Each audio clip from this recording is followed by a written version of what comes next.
하나님 아버지, 감사합니다. 오늘 이 아침에 살리시는 하나님, 또한 사랑하시는 하나님, 또한 우리를 위해 십자가에 온몸을 바쳐 희생하신 하나님을 생각합니다. 오늘 말씀을 통해서 바로 그 하나님을 만나게 하시고 그 하나님을 닮아가는 이 아침, 오늘 하루 우리 평생이 되게 하여 주시옵소서. 말씀 주실 하나님을 찬양합니다. 감사합니다. 예수 그리스도의 이름으로 기도합니다. 아멘. 좋은 아침입니다. 우리에게 주신 하나님의 말씀은 사무엘상 24장 1절부터 22절까지 사무엘상 24장 1절부터 22절까지 말씀 보도록 하겠습니다. 사울이 블레셋 사람을 쫓다가 돌아오매 어떤 사람이 그에게 말하여 이르되 보소서, 다윗이 엔게디 광야에 있더이다. 하니 사울이 온 이스라엘에서 택한 사람 3,000명을 거느리고 다윗과 그의 사람들을 찾으러 들염소 바위로 갈새 길가 양의 우리에 이른즉 굴이 있는지라. 사울이 뒤를 보러 들어가니라. 다윗과 그의 사람들이 그 굴 깊은 곳에 있더니 다윗의 사람들이 이르되 보소서, 여호와께서 당신에게 이르시기를 내가 원수를 내 손에 넘기리니 내 생각에 좋은 대로 그에게 행하라 하시더니 이것이 그날이니이다. 하니 다윗이 일어나서 사울의 겉옷자락을 가만히 베니라. 그리한 후에 사울의 옷자락 뱀으로 말미암아 다윗의 마음이 찔려 자기 사람들에게 이르되 내가 손을 들어 여호와의 기름 부음을 받은 내 주를 치는 것은 여호와께서 금하시는 것이니 그는 여호와의 기름 부음을 받은 자가 됨이니라 하고 다윗이 이 말로 자기 사람들을 금하여 사울을 해하지 못하게 하니라. 사울이 일어나 굴에서 나가 자기 길을 가니라.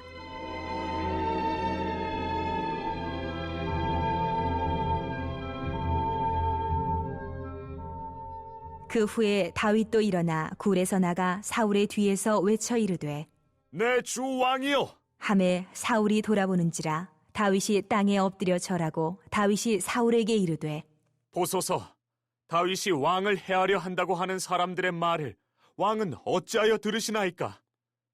오늘 여호와께서 굴에서 왕을 내 손에 넘기신 것을 왕이 아셨을 것이니이다. 어떤 사람이 나를 권하여 왕을 죽이라 하였으나 내가 왕을 아껴 말하기를 나는 내 손을 들어 내 주를 해하지 아니하리니 그는 여호와의 기름 부음을 받은 자이기 때문이라 하였나이다. 내 아버지여 보소서, 내 손에 있는 왕의 옷자락을 보소서. 내가 왕을 죽이지 아니하고 겉옷자락만 베었은즉 내 손에 악이나 죄과가 없는 줄을 오늘 아실지니이다. 왕은 내 생명을 찾아 해하려 하시나 나는 왕에게 범죄한 일이 없나이다. 여호와께서는 나와 왕 사이를 판단하사 여호와께서 나를 위하여 왕에게 보복하시려니와 내 손으로는 왕을 해하지 않겠나이다. 옛 속담에 말하기를 악은 악인에게서 난다 하였으니 내 손이 왕을 해하지 아니하리이다. 이스라엘 왕이 누구를 따라 나왔으며 누구의 뒤를 쫓나이까? 죽은 개나 벼룩을 쫓음이니이다. 그런즉 여호와께서 재판장이 되어 나와 왕 사이에 심판하사 나의 사정을 살펴 억울함을 풀어주시고 나를 왕의 손에서 건지시기를 원하나이다. 하니라.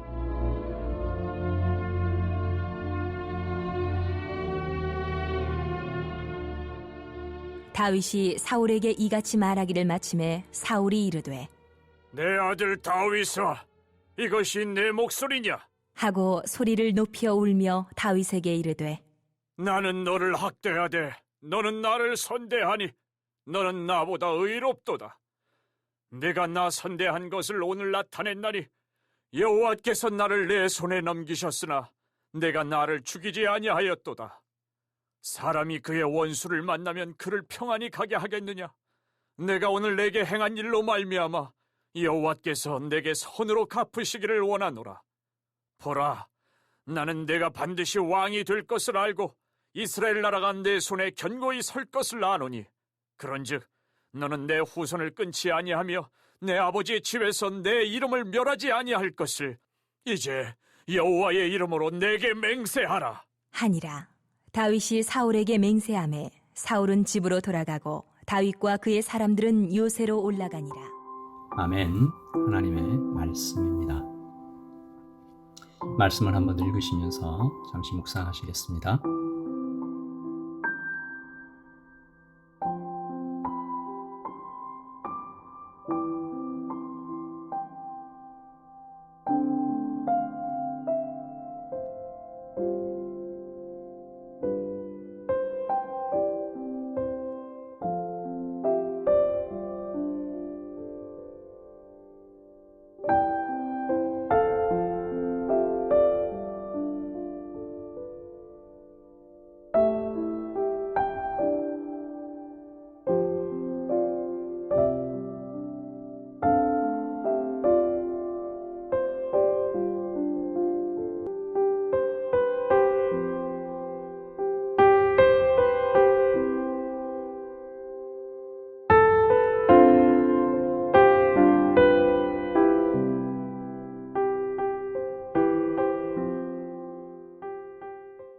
어제 우리는 사무엘상 23장에서 다윗의 다급한 형편을 좀 보았습니다. 점점 나빠지는 위기 상황이었죠.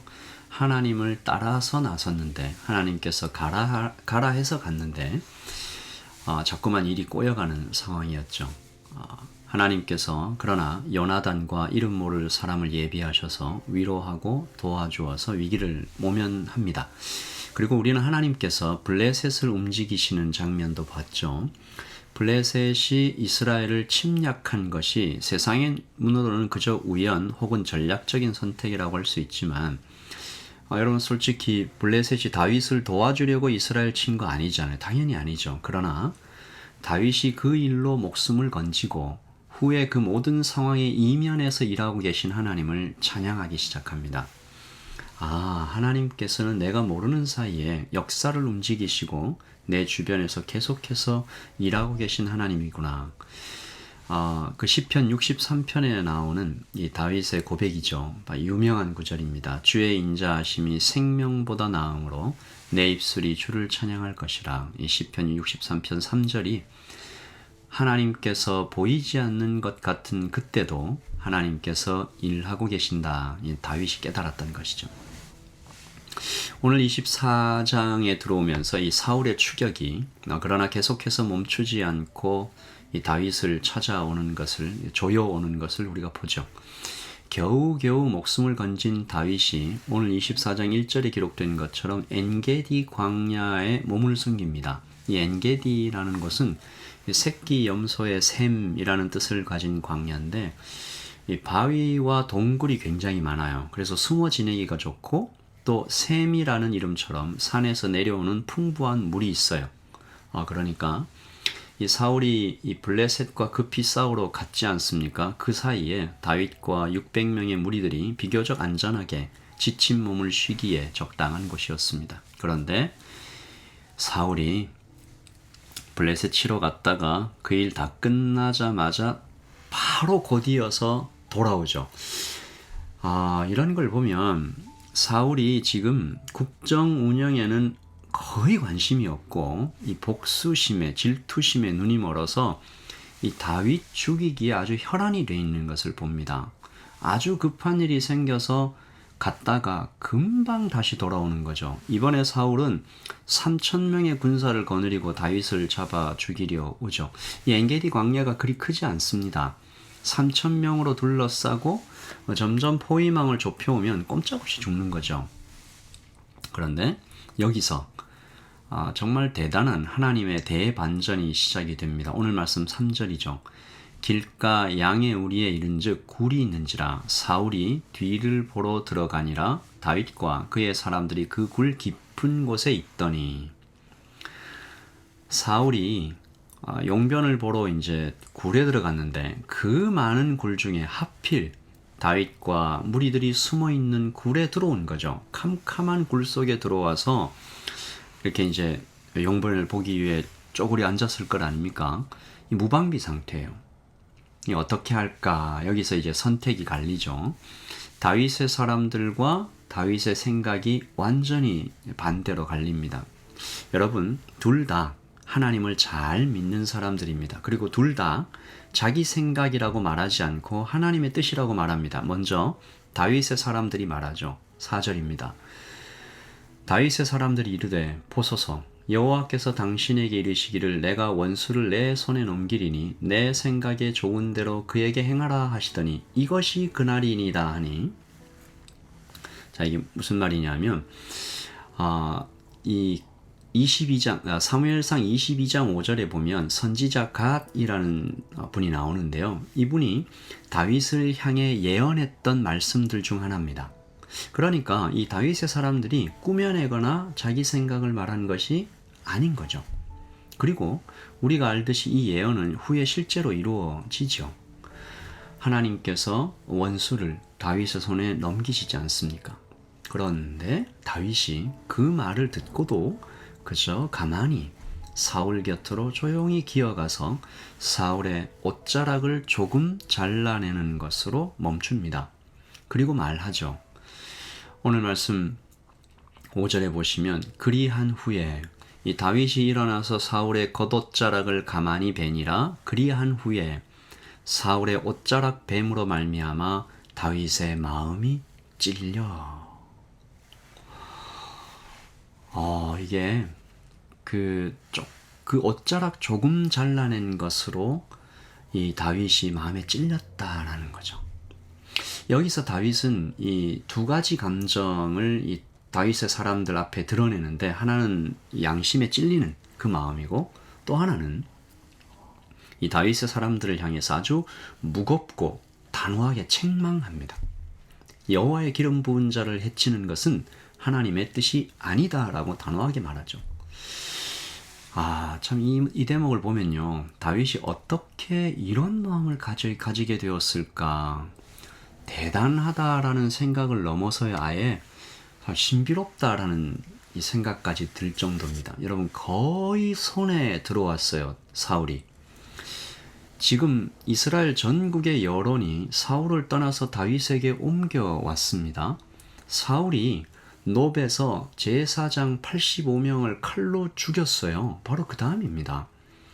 그러니까 악화될 대로 악화된 전국의 여론이죠. 그러니까 다윗이 지금 사울만 제거하면 왕권이 다윗에게로 그냥 넘어오는 거예요. 하나님의 선지자로부터 예언도 받았겠다. 고생하고 있는 이 부하들, 그리고 신음하고 있는 이스라엘을 구한다는 명분도 있겠다. 거리낄 것이 없잖아요. 그런데 다윗은 양심의 찔림을 받았다라는 것입니다. 하나님의 기름 부으심을 받은 사람에게 내가 함부로 손을 댄 것이 아닌가 괴로워해요. 그리고 동시에 지금 자신을 따라온 사람들, 아까 말씀드렸던 것처럼 엄하게 책망합니다. 7절에 다윗이 이 말로 자기 사람들을 금하여라고 기록되어 있는데, 이때 금하다라는 단어가요, 찢다, 끊어내다, 자르다, 그리고 강조형으로 사용되었어요. 다시 말해서 아주 엄하게 책망하고 상대방의 행동을 적극적으로 차단시키는 그런 행위를 말하죠. 이 한국말로는 말하자면 딱 끊어냈다, 그냥 딱 잘라 말했다, 이런 내용인데요. 이것이 얼마나 어려운 일이었을지 한번 상상해 볼 수 있습니다. 여러분, 지금 다윗에게 이 600명 이 사람들밖에 없어요. 이들이 등을 돌리면 그것으로 끝이에요. 그리고 이 사람들 뭔가 교육을 잘 받았거나 안정되어 있는 사람 아니잖아요. 이 비류들이라는 거죠. 이 감정에 따라 행동할 수 있는 사람들이에요. 그리고 거기다가 인간적으로 얼마나 고마운 사람들입니까? 이 사람들에게도 대하여 다윗이 사람의 마음을 기쁘게 하려는 행동을 전혀 하지 않고 있는, 다윗은 정말로 사람을 의지하는 마음이 거의 없었던 사람이구나. 놀랍죠. 다윗의 이 놀라운 이 마음과 행동은 어디서 온 것일까? 사실 잘 모르겠어요. 하지만 다윗을 통해서 오늘 이 말씀이 보여주고자 하시는 것은 확실히 알겠습니다. 다윗은 오실 예수님을 그렇게 참 많이 닮은 것입니다. 자신을 못 박는 군인들을, 십자가에서 못 박는 군인들을 불쌍히 여기시는 마음을 가졌던 그리스도, 그리고 동시에 수제자 베드로라 할지라도 사단아 내 뒤로 물러서라고 호통을 치시는 모습, 이 그리스도의 모습이죠. 예수님은 언제나 그렇게 사람이 아니라 내 뜻이 아니라 하나님의 뜻을 따라 생각하고 행동하셨어요. 그리고 오늘 다윗이 오직 하나님만을 따라가며 사람 눈치 보지 않고 정말 하나님의 뜻을 따라갔을 때 경험하게 되는 이 기적적인 이 하나님의 기적, 화해 보게 되죠. 이것을 나중에 알게 된 자기가 죽을 뻔했는데 다윗이 와서 옷자락만 잘랐다. 이것을 알고 사울이 말합니다. 16절 17절을 보시면 사울이 이르되 내 아들 다윗아 이것이 내 목소리냐 하고 소리를 높여 울며 다윗에게 이르되 너는 나를 학대하되 너는 나를 선대하니 너는 나보다 의롭도다. 사랑이 이긴 것이죠. 사울의 그 딱딱한 마음, 혈안이 되어서 아주 그냥 미친 사람처럼 다윗을 죽이러 다녔던 그 마음이 한순간에 풀어 녹아지는 장면이죠. 기적입니다. 그리고 놀라운 말을 하죠. 오늘 말씀 20절, 21절 보시면 마치 사울의 입을 통해서 하나님이 말씀하시는 것 같아요. 20절요. 보라, 나는 네가 반드시 왕이 될 것을 알고 이스라엘 나라가 내 손에 견고히 설 것을 아노니 그런즉 너는 내 후손을 끊지 아니하며 내 아버지의 집에서 내 이름을 멸하지 아니할 것을 이제 여호와 이름으로 내게 맹세하라 하니라. 아멘. 여러분 이 21절 말씀 20절 21절 말씀 누가 했던 말이죠? 요나단이 했던 말이잖아요. 똑같은 말. 그리고 그 요나단이 그렇게 행동했을 때 예전에 사울이 뭐라고 그랬습니까? 막 얼마나 욕을 하고 그런데 그 똑같은 말을 어쩌면 사울 자신이 끝내 외면하고 싶었던 그 말을 이제 자신의 입으로 고백하는 이 사울이 한 일이 아니라고 봐야겠죠. 하나님께서 하시는 일입니다. 그리고 사울은 이 말 한 것으로 말미암아 다시 한번 하나님의 기회를 얻게 되었다라는 것을 좀 주목해 봅니다. 사울은 이때 다시 회복할 기회를 얻은 것입니다. 회개할 기회, 명예롭게 인생을 마칠 기회, 아름다운 이름으로 이스라엘의 초대 왕, 아름답게 그 왕권을 넘겨줄 수 있었던 그런 기회를 얻게 되었습니다. 다시 말해 다윗의 한 행동이 사울을 변화시키고 다윗과 함께한 사람들을 살리는 기적, 피로 세워지는 제국이 아니라 사랑으로 세워지는 하나님의 나라를 꿈꾸게 되는, 그리고 무엇보다 이 일을 지켜본 이 다윗의 사람들이 어마어마한 훈련을 받았겠죠. 와, 그렇구나. 하나님의 뜻을 따라가는 것이 옳구나. 이 하나님의 임재 체험이라고 제가 이름 붙여봤는데요. 하나님을 믿는다는 것이 무엇인지 가슴 깊이 새기게 된 하나님의 사람들, 다윗의 사람들, 이런 과정들을 거쳐서 그들이 후에 이스라엘의 용사와 중심, 하나님 나라의 멋진 일꾼으로 성장하게 되죠. 제가 오늘 이 장면을 보면서 간절히 소망하게 됩니다. 라이트 처치에 하나님 이런 일들이 있게 해 주시옵소서. 사람 눈치 보는 것이 이 교회에 도무지 없게 하시고 오직 하나님의 뜻을 따라 하나님 가장 순결하게 또 가장 사랑으로 또한 어제 잠깐 말씀드렸던 것처럼 거룩하게 하나님의 생명을 이 사람에게 또 저 사람에게 전하며 살려가는 교회가 되게 하여 주시옵소서. 그래서 우리 인생에서 하나님께서 참으로 일하시는 이 신비로운 하나님의 기적들을, 정말 놀라운 화해들을 그렇게 보게 되는 하나님의 날들을 기대하게 됩니다. 오늘 정말 감격적인 하나님의 말씀 같이 보았는데요. 이 말씀 생각하면서 우리 혹시 여러분과 우리 개개인이 좀 관계가 많이 깨져 있는 아팠던 사람들이 있다면 오늘 사울의 말처럼 나는 너를 학대하되 너는 나를 선대하니 너는 나보다 의롭도다. 사랑으로 악을 이기는 우리가 되게 해달라고 같이 기도하며 이 아침을 시작합니다. 기도하겠습니다.